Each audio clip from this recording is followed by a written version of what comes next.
ferry is cumanta na screens acin chanel sin naite. Ha sin ule voor de gemaarste ro anamach en dras sa dieist, ach Jecho cudramach sa ha Cadal a hoof ar sláinte. Cha mi a chynneachig rys yn dochter Anna Roberts san feinneach. So gematú cudramach.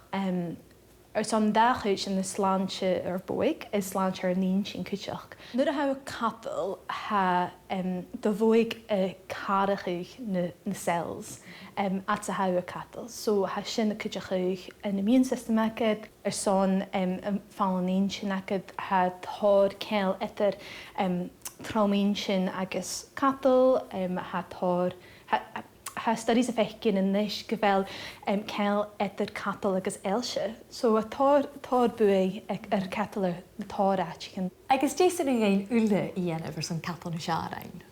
So a chiad a vision brimian sin sleep hygiene. So she sin gymal cydramach. A thór ut yn ysyn gain a gen of leisio. Femi sin ysmehi mi caffeine. So ha lefe caffeine sin si ur hitje. So bechor gain sgwyd gol caffeine mu 3 uur yn fesgur. So a dog yn Cadal ac yn enam agus a geiri ac yn enam.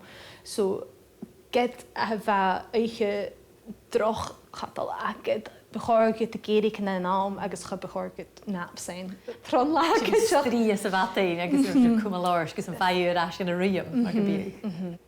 Yn ferry is cumanta na screens acin chanel sin naite. Ha yn solas ha sin a fen van screen heen yn solas gorm. Get a ha filter nod at gan chanel imagu. Cha bechorgen na screens acin a chleachgu son yddi hitje ron an Cadal.